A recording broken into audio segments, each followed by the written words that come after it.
Explosión de gas en Vilagarcía. Hai 3 persoas feridas. Unha das vítimas tivo que ser evacuada en helicóptero ao hospital polas queimaduras que sufriu. As outras 2, pola contra, amosaban danos de carácter leve. A explosión deixa cuantiosos danos materiais. Que tal, saúdos? Algunhas das fiestras do piso no que se produciu a explosión saíron disparadas cara á rúa, chegando a impactar contra algúns vehículos que estaban estacionados. Dentro dos minutos ampliamos, agora os titulares. Arranca en Cambados un cribado intensivo a través das farmacias. Máis de 5.000 persoas de entre 40 e 64 anos están chamadas a participar nestas probas. Manuel Velo presenta a dimisión como edil da Corporación de Boiro. A súa marcha reabre de novo o debate dunha posible moción de censura. A Xunta vai ampliar o acceso a Sanxenxo dende a lanzada pola vía rápida. A obra foi licitada hoxe. As Rías Baixas conmemoran o Día Internacional da Muller, un 8M marcado polas restriccións da Covid, pero no que non faltaron as reivindicacións feministas. Ana Peleteiro quedou ás portas de revalidar o seu título europeo de Glasgow no 2019. Finalmente fíxose coa prata cun salto de 14,52 metros. Pois de contado, imos con esa explosión de Vilagarcía, tamén con todo o que de si este 8M. Antes falamos do coronavirus. Hoxe comezou en Cambados un cribado intensivo a través das farmacias. Máis de 5.000 persoas de entre 40 e 64 anos están chamadas a participar nestas probas. A diferencia do outro cribado que tamén están acollendo as farmacias a nivel provincial, neste caso non está limitado o número de persoas que poden participar por día e terá un horario máis amplo. Vaise prolongar ao longo de toda esta semana. Dende esta mañá está en marcha o cribado poboacional intensivo en 4 farmacias de Cambados. Para detectar el número mayor posible de casos, incluso asintomáticos, personas que no sepan que puedan tener el virus y realmente lo tengan y puedan ir contagiando. O cribado coincide co que se está levando a cabo a nivel provincial tamén nas farmacias, aínda que con diferenzas. No caso do Cambadés non está limitado o número de persoas que poden participar cada día. Ademais, conta cun horario máis amplo coa posibilidade de entregar a tubaxe ata as 2 da tarde. En este caso, como solamente es un cribado para el concello de Cambados, hay mayor capacidad de muestras para el laboratorio y dejan que la recogida sea hasta las 2 del mediodía. O cribado é de mostras de saliva. Las personas lo que tienen que hacer simplemente es ese propio día que vayan a entregar la muestra, nada más levantarse, antes de beber, comer, enjuagar la boca, fumar, tienen que echar saliva en el tubo que nosotros le entregamos. Máis de 5.000 persoas de entre 40 e 64 anos están chamadas a participar. Esta muller, por exemplo, acudía hoxe á farmacia para facer a proba, pero ter 39 anos quedou fora do cribado. Debería ser para todo o mundo, así que seas maior de edade, poder facela ao cribado. É que o cribado en sí non debería de ter acotación polo tema de que todo o mundo pode collelo así ou sí. Eu, ainda que eu xa o collín, fai agora o día do pai un ano, a verdade é que nunca sabes se podes volver a tela ou non. No Concello tamén defenden que as mostras deberán ser para unha poboación máis ampla. As probas da farmacia están pensadas para unha idade, por unha franxa entre 40 e 64 anos. Gustarían que se pudera ampliar, tanto por abaixo como por arriba. Ademais, insisten en que eles querían un cribado masivo con PCR. O que pedíamos era un cribado masivo mediante PCRs que acadara, pois, digamos, unha mostra ampla de 3.000, 4.000 persoas, pero bueno, por parte da Consellería, por parte dos Sergas, pois, digamos, non se aceptou esa petición e o que nos propuxeron, pois, digamos que son as armas que temos e con esas armas, pois, queremos que a xente se concience e poder así loitar contra a pandemia. Por lo tanto, non é o que pedimos, pero bueno, algo é algo e queremos, dende logo, utilizar o que nos dan. O cribado nas farmacias de Cambados vaise prolongar durante toda esta semana.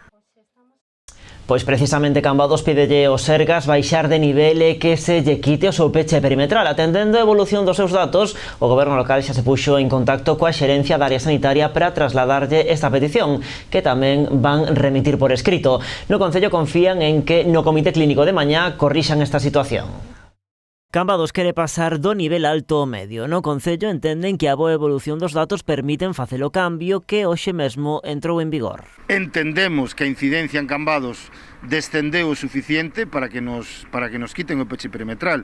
Estamos a falar dunha incidencia a 7 días con uns casos activos inferiores a 9, que estamos entre 25 e 75 de incidencias a 7 días, e cunha incidencia a 2 semanas entre 150 e 250, que son os mesmos parámetros que teñen o resto dos concellos que xa baixaron de nivel. O actual nivel implica que Cambados ten peche perimetral e que a hostalaría non pode servir no interior, pero o goberno local unhas limitacións que non teñen sentido, algo que xa trasladaron á xerencia da área sanitaria. Que teña coñecemento desa demanda de Cambados, que tamén se formalizará mediante un escrito que vou a asinar esta mesma mañá. O novo peche perimetral ten o seu impacto no comercio, na hostalaría e tamén no día a día de moitos veciños, nunha comarca como a do Salnés cunha alta mobilidade entre municipios. Para o comercio fundamental, pero non só para comercio, para a vida de moitas persoas, porque estamos nunha comarca e sobre todo con estes concellos veciños onde existen relacións familiares moi fortes, non?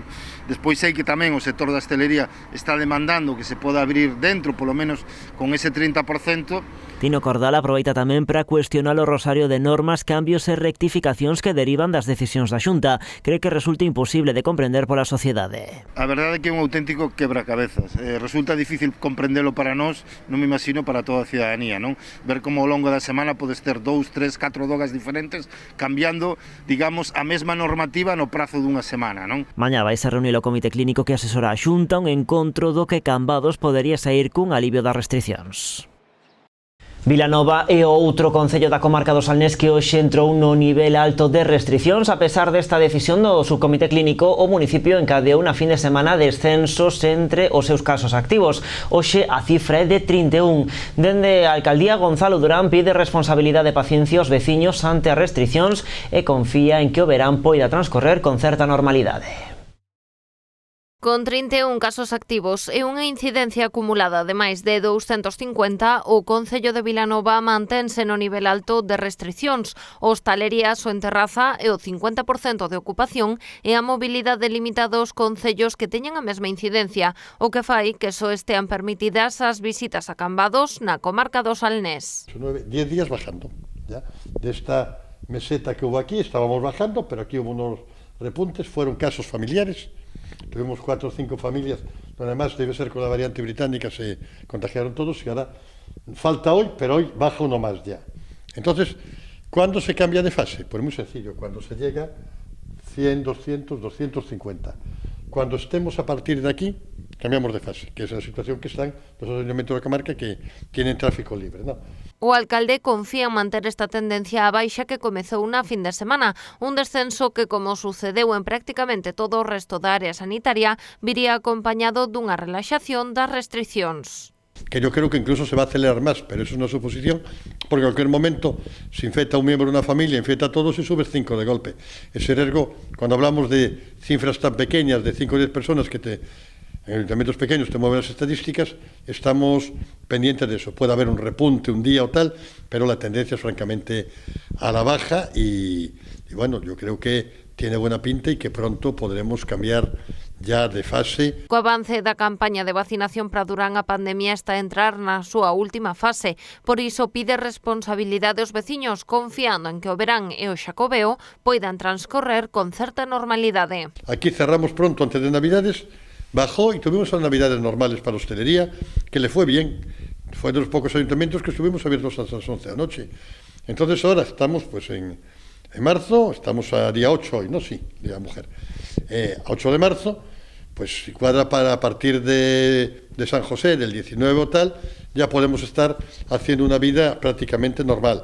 Esta fin de semana tamén se coñeceron os resultados do cribado que realizou o Sergas na Vila os pasados días. As PCR feitas detectaron 4 positivos entre as 1.348 persoas que se achegaron a participar na proba. A convocatoria dirixíase a vilanoveses de entre 50 e 65 anos, 1.883 persoas no municipio. E agora imos cos datos. Continúa baixando a curva de contaxios. A área sanitaria de Pontevedra e Salnés rexistra hoxe 457 casos activos, son 35 menos que onte. Ademais, esta zona contabilizou tan só 3 novos contaxios nas últimas horas. En canto ás hospitalizacións, a día de hoxe hai 30 pacientes ingresados, deles 22 atópanse en planta, 17 no complexo hospitalario de Pontevedra e 5 no Hospital do Salnés. Por outra banda, 8 persoas evolucionan na unidade de cuidados críticos. e 8 persoas denunciadas por celebrar unha festa ilegal en Pontevedra. O suceso aconteceu o pasado venres en Lérez, en concreto nun galpón no Arco. Os 8 participantes foron sancionados pola policía local por incumprir as medidas anti-Covid. Este é só un dos incidentes registrados ao longo desta pasada semana na Boa Vila. En total, entre o pasado luns e o pasado xoves, os axentes tramitaron 5 denuncias e na fin de semana outras 20. A máis rechamante a que se produciu o sábado na Praza da Verdura. A policía advertiu a un home que puxese a máscara e este negouse. Cando os axentes lle pediron que se identificara para proceder á denuncia, o individuo respondeu cunha actitude violenta. De feito, o varón comezou a insultar aos policías e tratou incluso de agredilos. O home foi finalmente detido por un delito de resistencia á autoridade. E os casos activos por Covid na área sanitaria de Santiago e o Barbanza tamén seguen á baixa. Hoxe 387, 73 menos dende o pasado venres. Pola contra, soben o número de pacientes ingresados nos hospitais. Hoxe son 51. O número de ingresos en cuidados intensivos descende tamén, pasando dos 14 do venres aos 8 de hoxe. Por concellos, Ribeira e Portodosón seguen a ser os dous municipios que presentan os peores rexistros, os dous con 16 casos activos nos últimos 15 días. Esta mañá o Sergas informado tamén dos resultados do cribado realizado durante a fin de semana neste último municipio a máis de 2.000 persoas con idades comprendidas entre os 30 e os 50 anos. Cunha participación do 72%, o resultado foi de 0 positivos. Polo que respecta ao resto de concellos desta área sanitaria, as cifras continúan a baixa, entre 1 e 9 casos activos por Covid nas últimas 2 semanas. No caso de Lousame e a Pobra, os datos son aínda mellores o estar sen casos diagnosticados nestes 15 días. Explosión de gas en Vila García. Os feitos aconteceron esta tarde nun piso da rúa Bosque dos Desamparados. Hai 3 persoas feridas. Unha das vítimas, un home, tivo que ser evacuado en helicóptero ao hospital polas queimaduras que sufriu. As outras 2, pola contra, amosaban danos de carácter leve. O estourido non chegou a provocar un incendio, con todo, hai cuantiosos danos materiais tanto no interior do inmoble como no exterior. Algunhas das fiestras do piso de feito saíron disparadas cara á rúa, impactando mesmo contra algúns vehículos que estaban estacionados nesa zona. Ata o lugar dos feitos desprazáronse membros do Servizo Municipal de Emerxencias, a Policía Local, a Policía Nacional, os bombeiros do Salnés e tamén persoal sanitario. Tras a explosión, ata a zona tamén se achegou a concelleira de Servizos Sociais e a coordinadora de Servizos Sociais de Vila García por se os afectados precisasen algún tipo de atención. Os técnicos municipais tamén inspeccionaron esta tarde o edificio por se houbese problemas estruturais. A Policía Nacional xa investiga o ocorrido. E falámoslles tamén dun tráxico suceso que tiña lugar esta pasada fin de semana, o falecemento dunha veciña de Noia de 57 anos despois de caer por un terraplén duns 20 metros nun sendeiro carón do río Tambre na parroquia de Ró. O seu home que a acompañaba no percorrido foi o primeiro en auxiliala. Posteriormente desprazáronse ata o lugar os equipos de emerxencia que realizaron un operativo de rescate ao atoparse a vítima nun lugar de difícil acceso. Tras máis de media hora intentando reanimala, finalmente só puideron certificar o seu falecemento. Ademais de Protección Civil de Noia e o GES de Brión, tomaron parte neste dispositivo os bombeiros dos parques de Boiro e Ribeira. E a Garda Civil comisou en Ribeira preto de 800 kilos de lirio que carecía de documentación que amparase a súa trazabilidade. Nun control de estrada, os axentes atoparon no interior dun semirremolque un total de 42 caixas de plástico distribuídas en varios palets nos que ia o peixe. Tras a realización das correspondentes actas de denuncia, a mercadoría incautada foi depositada nunha cámara frigorífica da lonxa ribeirense para a súa entrega a un centro benéfico.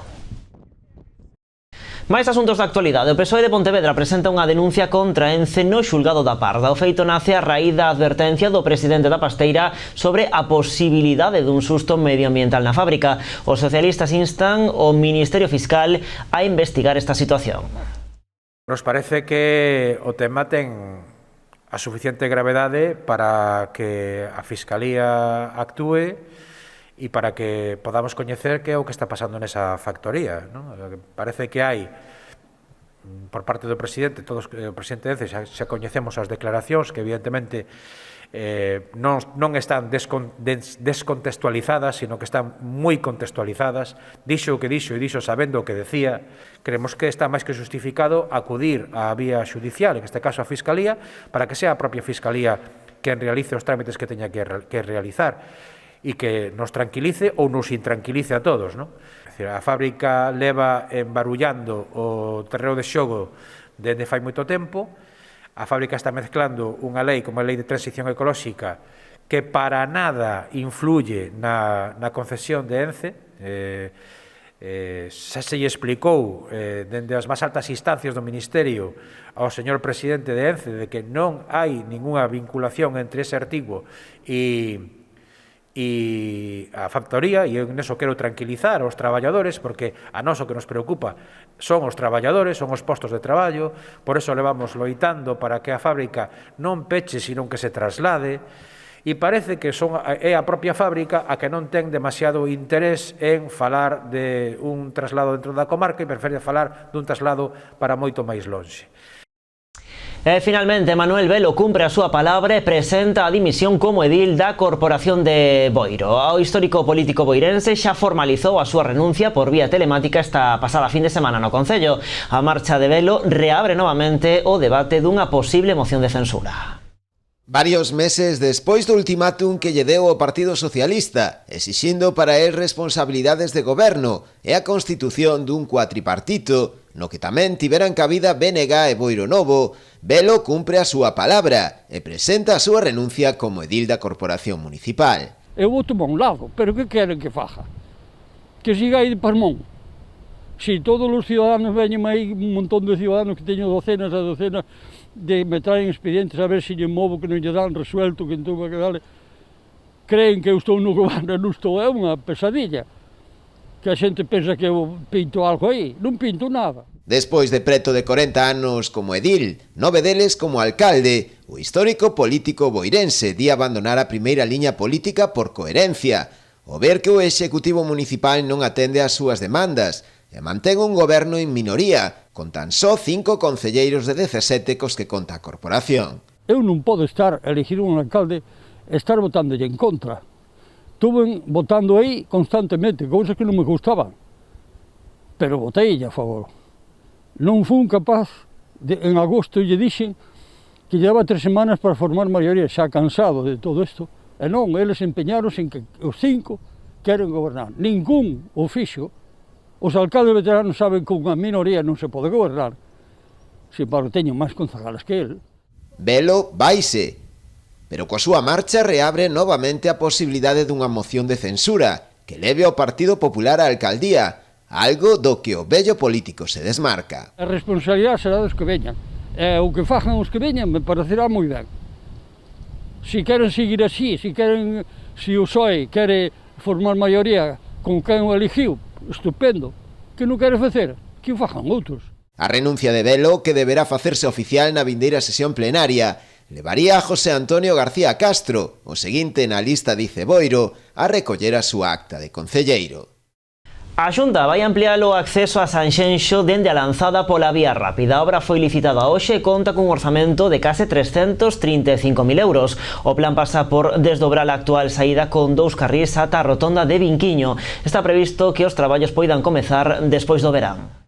A Xunta prepara o desdobre do acceso a Sanxenxo pola vía rápida dende a Lanzada. Hoxe anunciouse a licitación da obra que conta cun orzamento de case 335.500 euros. As empresas interesadas terán ata o 5 de abril para presentar ofertas. Deste proxecto de mellora da capacidade do enlace da saída da vía rápida do Salnés cara a PO 504, que é a entrada en Sanxenxo, unha obra que ten o obxectivo principal de mellorar a fluidez de tráfico, evitar retencións que causan incomodidades a moitísimos usuarios. Do orzamento total, preto de 20.000 euros destinaránse a sufragar as expropiacións necesarias para esta obra, que afectan a 7 propietarios. O obxectivo do proxecto é aumentar ata nun 40% a capacidade e mellorar a fluidez do tráfico.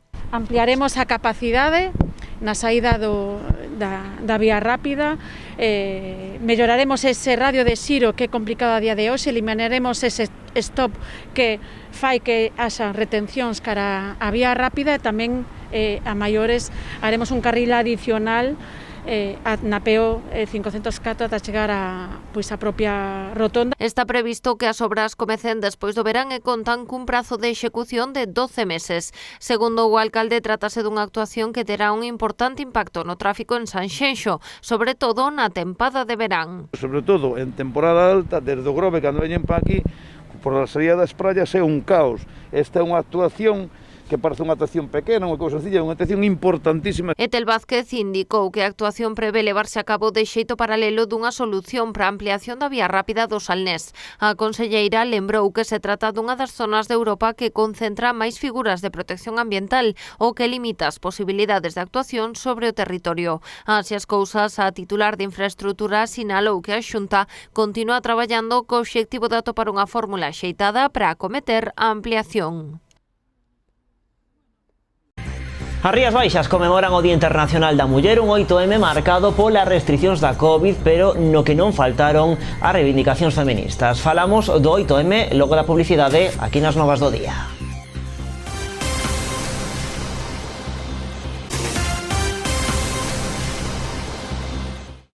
Seguimos nas Novas do Día en Canal Rías Baixas. Pontevedra celebrou hoxe por todo alto o Día Internacional da Muller, un 8M marcado polas restricións da Covid, pero no que non faltaron as reivindicacións feministas. Centos de mulleres uníronse na cidade de Lérez para exixir unha igualdade real. A Praza da Ferraría volveu a tinguirse un ano máis da cor violeta, a cor que representa a loita das mulleres. Este 8M estivo marcado sen dúbida pola crise da Covid, pero a pandemia non conseguiu silenciar as reivindicacións feministas. Galiza inteira treme porque o espazo público é noso, está cheo de mulleres bravas e compativas como todas vós. Hoxe facemos folga porque algo que evidenciou na pandemia é que as mulleres seguimos condenadas polo sistema e sufrimos as máximas consecuencias desta crise. O feminismo percorreu hoxe cada recuncho de Pontevedra, xa que houbo dúas manifestacións. Por unha banda que partiu dende o Hospital Provincial e, por outro lado, a que saiu dende o Peirao das Corvaceiras. As dúas marchas uníronse nesta Praza da Ferraría para exixir alto e forte unha igualdade real. O mercado laboral galego segue a ofrecer un trato privilexiado aos homes, que os empregos máis precarios e con salarios máis baixos correspóndenlle ás mulleres, que o acceso de mulleres aos postos de alta responsabilidade segue a ser minoritario e a meirande parte dos contratos a tempo parcial suscríbense con mulleres, que a pesar de toda a legislación existente, a discriminación salarial que padecemos as mulleres é unha realidade xeralizada en todas as ramas de actividade. Nesta concentración non faltaron as críticas á decisión de prohibir a manifestación do 8M en Madrid. Non imos permitir que nos fagan retroceder nos nosos dereitos, cando aínda nos quedan moitos por conquistar. Porque estamos fartas de conmemoracións hipócritas de quen di apoiar o 8 de marzo, pero non convoca folga. Estamos fartas de quen di compartir as reivindicacións do feminismo, mas logo nos responsabiliza da expansión da pandemia, boicoteando as nosas manifestacións, pero permitindo as da dereita máis reaccionaria. A canción Tempestades de Sal da artista SES foi elixida para pechar esta concentración en Pontevedra, un acto que volveu a deixar claro que o feminismo é máis necesario que nunca. A celebración do 8M sumeuse tamén a Deputación de Pontevedra, fixo cunha acción artística de Celeste Garrido. No acto, Carmela Silva exixiu máis normas que permitan ás mulleres ser libres, iguais e con todos os dereitos. A Deputación de Pontevedra celebrou este ano un 8M diferente, pero sen dúbida o máis reivindicativo dos últimos tempos. No seu discurso, Carmela Silva fixo fincapé en que o feminismo é inquebrantable e aproveitou para exixir máis normas que garantan a liberdade e a igualdade das mulleres. Non queremos a xente no ámbito da política cada 8 de marzo saindo a decir que defenden a igualdade. A igualdade se defende no doga e no boe. E aí queremos a igualdade. Queremos normas que nos permitan ser libres, iguais e con todos os dereitos. Carmela Silva mostrouse tamén moi crítica coa prohibición das manifestacións do 8M. Onte, en Madrid, os hinchas de 2 clubes de fútbol, concentrados, centos de homes, e ninguén botou as mans á cabeza. Sin embargo, hai dirixentes políticos, incluso mulleres, criminalizando as concentracións e manifestacións de mulleres. A institución provincial celebrou este 8M con esta acción artística de Celeste Garrido. A marinense explicaba así o significado destas siluetas de cor branco e destas esferas nas que se podían ler palabras como teito de cristal, prostitución ou violencia de xénero. Moitas veces nos tratan de afundir coa palabra e nós esta vez poñémoslle nome a esas palabras, a eses símbolos que tratan de afundirnos, pero por riba de todo, se nos mantemos unidas dende a sororidade, dende a enerxía de todas xuntas para loitar en pro da igualdade, venceremos. No acto da Deputación estivo tamén presente a edil de Igualdade do Concello de Pontevedra, quen centrou o seu discurso na importancia da corresponsabilidade. Esta pandemia ensinounos, volveunos a mostrar que as mulleres somos as que maioritariamente nos encargamos dos coidados de menores, maiores. Eu non quero que os homes me acompañen, eu tampouco quero que me axuden, non quero nin conciliación, eu quero corresponsabilidade. A subdelegación do Goberno tamén celebrou hoxe o 8M e fixo coa presentación dun vídeo no que se homenaxea a todas as mulleres que traballaron en primeira liña durante a pandemia. Incuestionable la extraordinaria labor de todas las mujeres que compatibilizaron sus trabajos en casa con el teletrabajo, con la atención a los hijos y a las hijas en edad escolar o a las personas mayores dependientes, muchas veces duplicando y triplicando su carga de trabajo. Este 8 de marzo hagamos patente el movimiento feminista por una igualdad efectiva, no solo como un derecho fundamental, sino como señala el objetivo 5 de los Objetivos de Desarrollo Sostenible de la Agencia 2030, la igualdad como uno de los fundamentos esenciales para construir un mundo pacífico, próspero y sostenible. Na presentación deste vídeo, a subdelegada do Goberno incidiu na importancia de que todas as administracións sigan traballando cara a unha igualdade real. Ademais, Maica Alarriba fixo fincapé tamén no preocupante aumento da violencia de xénero durante a pandemia. De feito, segundo os datos da delegación do Goberno, no 2019 fixéronse 890 chamadas ao 016, unha cifra que superou as 1000 no pasado ano. É dicir, en tan só 12 meses houve un incremento de máis do 22% neste sentido. Por iso, é máis necesario que nunca seguir reivindicando os dereitos das mulleres. Tamén no Salnés, en concreto en Ribadumia, celebraron este 8M. A pandemia condicionou este ano a conmemoración cun acto máis sinxelo e ao aire libre. Rosa, unha veciña da localidade, foi a encargada de ler o manifesto. Ademais, tamén os alumnos dos centros educativos do municipio participaron nesta data. A pesar da pandemia, Ribadumia mantén o 8 de marzo como un día sinalado no seu calendario. Os multitudinarios actos de noutrora mudaron neste 2021 por un máis sinxelo, o aire libre e cun aforo limitado. Este ano, a encargada de ler o manifesto deste Día da Muller foi Rosa, unha veciña da localidade que, tras a súa intervención, non disimulaba a súa ledicia. Síntome ben, só sinto en algunhas cousas que é a primeira vez que leo en galego, que me custou traballo, pero bueno, rompín por donde fora. Preguntándolle pola importancia desta data, Rosa indicábanos que aínda queda moito traballo por facer no camiño cara á plena igualdade. Todavía hai moito machista, e son tanto machistas para as mulleres deles como para outras, e iso non debía de ser.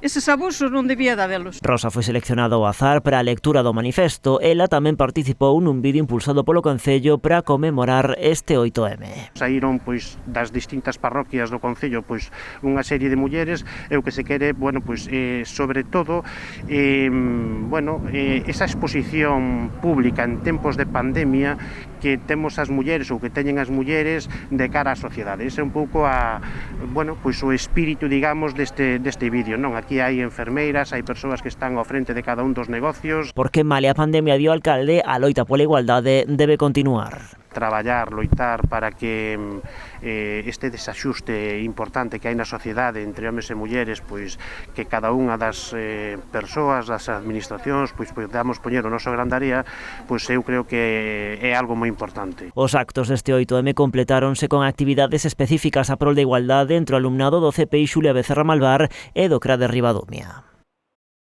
Cambados tampouco pasou por alto este 8M, ademais da lectura do manifesto no Salón de Plenos do Consistorio, a CIGA organizou unha concentración na Praza do Concello. A convocatoria asistiron varias dúcias de persoas que en todo momento respectaron as medidas sanitarias co uso da máscara e a distancia social de seguridade. Dende a Central Nacionalista indican que actos como este sirven para que as mulleres se fagan visibles nas rúas, reivindicando os seus dereitos sen que a pandemia sirva de excusa para frear os avances na loita pola igualdade. A concentración, ademais de representantes da CIGA da comarca do Salnés, asistiu a deputada do BNG, Montse Prado. En Sanxenxo, a lectura do manifesto tivo lugar no skatepark de Portonovo. O discurso estivo enfocado na loita pola igualdade das mulleres. O acto tamén serviu para inaugurar un mural na zona de escalada en homenaxe a todas as mulleres. E coñecendo este tipo de necesidades concretas e reais na nosa cidadanía, impulsamos a conmemoración do Día Internacional das Mulleres cun doble propósito. Seguir impulsando as accións locais para acadar unha sociedade máis igualitaria e xusta e fomentar a prevención de condutas agresivas contra as mulleres. A igualdade entre homes e mulleres non é cuestión dun día, senón que debe ser un compromiso ineludible para toda a cidadanía, para consolidar todo o alcanzado e poder seguir avanzando no camiño da igualdade e xustiza social. No manifesto, o concelleiro de Igualdade, Daniel Arosa, sinalou como a crise do coronavirus volveu deixar de manifesto a desigualdade entre homes e mulleres, xa que son elas, dixo, as que máis horas tiveron que dedicar á conciliación. O concelleiro tamén fixo fincapé na importancia de continuar impulsando accións a nivel local para loitar por un mundo máis xusto e equilibrado. Neste sentido, está inspirado o mural que hoxe se inauguraba no skatepark de Portonovo. A imaxe, deseñada por Yolanda Martínez, é un canto á liberdade que fai un recoñecemento ás traballadoras do mar e homenaxea a todas as mulleres. O acto completouse cun posto do CIM de Sanxenxo no que se repartiron 100 bolsas, 100 máscaras e 100 pulseiras co lema Libre como mar. Tamén no Barbanza celebráronse hoxe numerosos actos no marco da xornada do Día Internacional da Muller. En Boiro inaugurouse a mostra Muller, Tradición e Baile na Casa Consistorial, onde se deu lectura tamén a un manifesto institucional por parte das representantes das distintas asociacións que participan na exposición. Marta Saavedra de Abeloura, Isolina Sieira de Nunca é Tarde, Marisé Muñiz de Pedra de Aroña e Concha Rodríguez de Xilbarbeira. Elas foron as encargadas de dar lectura ao manifesto. No acto que se desenvolveu na propia Casa Consistorial, contouse coa presenza tamén do alcalde José Ramón Romero e varios membros da Corporación Municipal. A mostra Muller, Tradición e Baile en Boiro, inaugurada hoxe, non foi a única. Súmase tamén a outras dúas exposicións tituladas Senlleiras, da Unión de Muchachas, e As Mulleres da Nosa Vida, que poden visitarse no Centro Social da localidade e na Casa de Cultura, respectivamente, durante todo este mes de marzo. En Ribeira, no Salón de Plenos, tiña lugar tamén un emotivo acto, no que se rendeu homenaxe ao colectivo das médicas. Foi un acto non presencial debido á actual situación provocada pola pandemia, no que as homenaxeadas estiveron conectadas por videoconferencia, co alcalde Manuel Ruiz e a edil de Igualdade, Ana Ruiz. O evento contou ademais coas intervencións de 3 prestixiosas profesionais: a epidemióloga especializada en xénero, María Teresa Ruiz, a xenetista Manuela Gago e a oftalmóloga Dora Fernández, estas dúas últimas ademais veciñas do municipio. E a Asociación Amigos conmemorou tamén este Día da Muller e fixo dándolle voz ás propias usuarias da entidade que, ademais de atopar obstáculos por ser mulleres, tamén teñen unha discapacidade, o que lle supuxo un tropezo engadido no seu camiño. 4 delas, Mercedes, Susana, Aroa e Carolina, contan en primeira persoa as súas historias de superación nun vídeo que foi difundido hoxe nas redes sociais. Elas son hoxe tamén as protagonistas. No vídeo coñecemos un pouco máis delas, das súas vivencias e tamén dos seus soños, animando a máis mulleres a facelo e a seguir loitando pola igualdade real. Chicas, a por todas, que valemos máis do que nos queren facer ver. O Conselleiro de Cultura participou esta pasada fin de semana no Museo do Gravado de Artes en Ribeira na inauguración da exposición que homenaxea ao artista local Manuel Ayaso. No acto anunciou que a Xunta vai impulsar a Escola Obradoiro, coa que conta o Museo Ribeirense para complementar a formación do alumnado de Belas Artes e reforzar de paso a súa biblioteca ilustrada. O Conselleiro de Cultura, Educación e Universidade, Román Rodríguez, participou no acto de inauguración da exposición en homenaxe ao ilustrador Manuel Ayaso. A mostra, que pode visitarse nas dúas salas do museo, componse de máis de 110 gravados deste autor, inspirados na obra de Franz Kafka. Na súa intervención puxo en valor a obra deste artista ribeirense, segundo el un referente fora das nosas fronteiras, sen renunciar en ningún momento ás súas orixes galegas. A capacidade que temos, pois como pobo, de estar nunha escala mundial, nunha escala global, sin esquecer nunca o que somos. E nós somos galegos, con nosas virtudes e con nosos defectos. Pero podemos estar en calquer parte do mundo sin renunciar ás nosas orígenes, sin renunciar ao que somos e pensando dende un pequeno curruncho do país, pensando pois nunha escala tan internacional e tan global como a que o señor Ayaso viveu. O conselleiro aproveitou a súa visita ás instalacións para anunciar tamén un impulso ao Museo do Gravado, en concreto a súa escola taller, para complementar a formación do alumnado de Belas Artes e os estudos do gravado, reforzando tamén a súa biblioteca ilustrada. A exposición, que poderá visitarse ata o vindeiro 5 de maio, complétase coa edición dun libro en edición limitada, de 26 exemplares numerados e asinados polo artista, con textos de Felipe Senén, Eva Veiga e Xavier López Marqués. O Concello de Pontevedra ten xa redactadas as bases para a adxudicación das axudas do Plan Supera 21, en concreto para a adquisición de equipos informáticos. O obxectivo do Goberno local é que estes informes se aproben na vindeira Xunta de Goberno. Neles hai unha pequena novidade. Se modificou o apartado de requisitos económicos para poder acceder á axuda, cambiando o criterio de cálculo dos importes máximos anuais despois de falar coas AMPAs e coa FAMPA. Buscamos a forma de vincular esos ingresos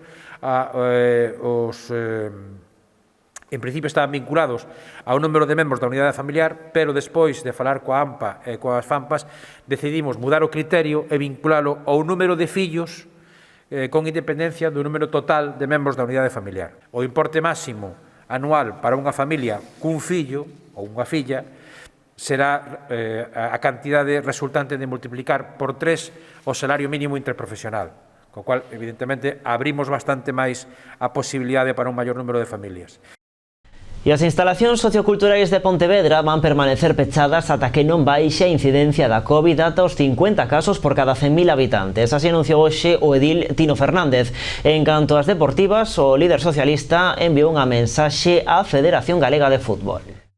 A Federación Galega de Fútbol abriu un proceso de prospección da posibilidade de abrir as categorías dos máis pequenos, as alevins, benxamíns e prebenxamíns. En caso de que a Federación Galega de Fútbol adopte a decisión de establecer un calendario de competición para esas categorías, evidentemente, nos, aínda que non nos guste, imos a abrir as instalacións e pedimos á Federación que actúe con sensatez, que o pense e que reflexione sobre o que eso supón. A posibilidade de que nenos de 4, 5, 6 anos, nenos e nenas de 4, 5, 6 anos, poidan ir a facer deporte implica impepinablemente que os pais teñan que ir, porque hai nenos que non se saben nin atar os cordóns dos zapatos. Por tanto, van a ter que estar ali os pais, e iso implica un perigo potencial, ¿no? Que nos trataríamos de minimizar e que lle pedimos á Federación que o considere dadas as fechas nas que estamos. E Ana Peleteiro quedou ás portas de revalidar o seu título europeo de en 2019. Finalmente fíxose coa prata. A ribeirense fixo un salto de 14,52, quedando tan só a 1 centímetro da portuguesa Patricia Mamona, que se proclamou campeona europea da modalidade de triplo salto. Houbo que agardar o seu último salto, pero ao final Ana Peleteiro nunca defrauda. Saltou 14,52 metros, quedándose só a 1 centímetro da portuguesa Patricia Mamona. Aínda que non puido revalidar o título europeo conseguido en Glasgow no ano 2019, si acadou a prata. Un mérito ao alcance de moi poucos deportistas e que demostra a valía da ribeirense. Nun ano complicado para ela, debido a varias lesións que a tiveron apartada das pistas e tamén o confinamento, Ana Peleteiro prepara xa a seguinte cita no calendario, unha que ten tamén marcada en vermello, os Xogos Olímpicos de Tokio. Unha cita na que ten postas moitas esperanzas e na que seguro que non defraudará. Rematamos, señores, a actualidade continúa en canalriasbaixas.com e tamén nas nosas redes sociais, onde teñen tamén completa información sobre esa explosión de Vilagarcía que deixou 3 persoas feridas. De contado chega a información do tempo. Nos volvemos mañá. Graciñas por estaren aí.